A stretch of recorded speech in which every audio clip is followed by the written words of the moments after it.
Welcome to Talmudic Treasures. Today we're learning Ketubot page 54, which introduces a new chapter which tells us that even though, as we mentioned before, that a Ketubot for a Betulah, first-time marriage, she receives 200 zuz. For a woman who's a widow, it's her second marriage. So in the Ketubot, it's 100. And you could say, well, that doesn't seem very nice, doesn't seem very fair.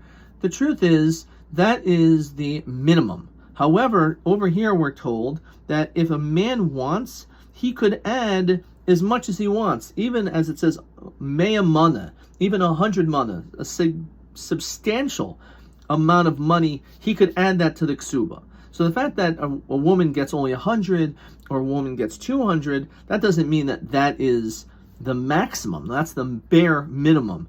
That's what's required. However, you as the man, if you want, you're able to certainly add onto the Ketubot more than that.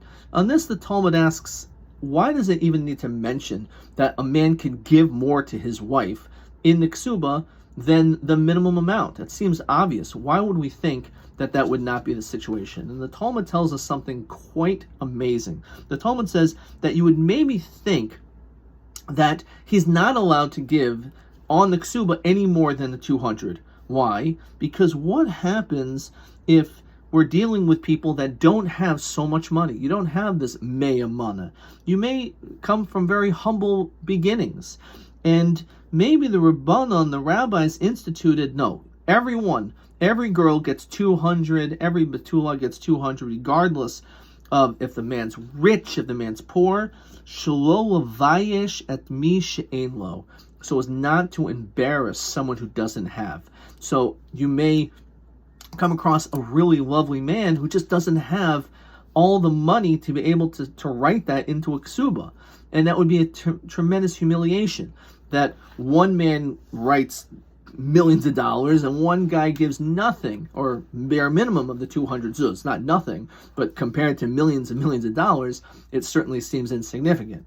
And therefore, so as not to embarrass this man, we would think maybe we shouldn't allow tosefes, additions.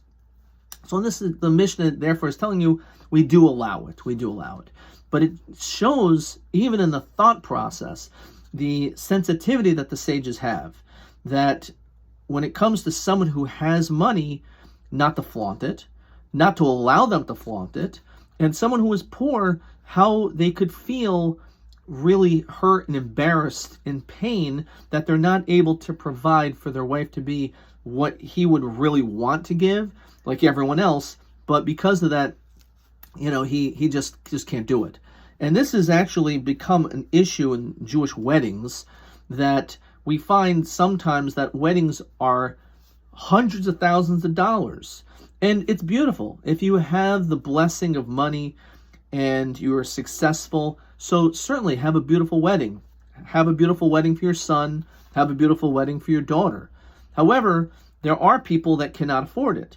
And that could probably lead to some level of embarrassment. Or, even worse, people will still have these extravagant weddings, even though they can't afford it, and they go into massive amounts of debt for years, unable to pay off this wedding, but they just feel this pressure to have these huge weddings.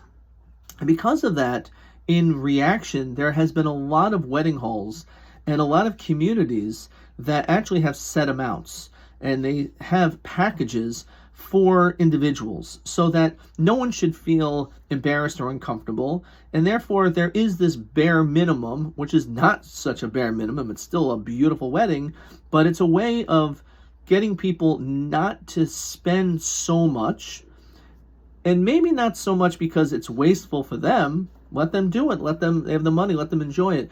But to not embarrass those people who don't have, that they actually have these wedding packages in order to be able to let people have a certain amount of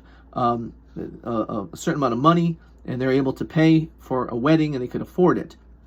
Perhaps this is the same idea here. The rabbis even then understood the sensitivity of the different levels of financial status, and because of that, they considered maybe not to allow the Ketubot to be more than the 200.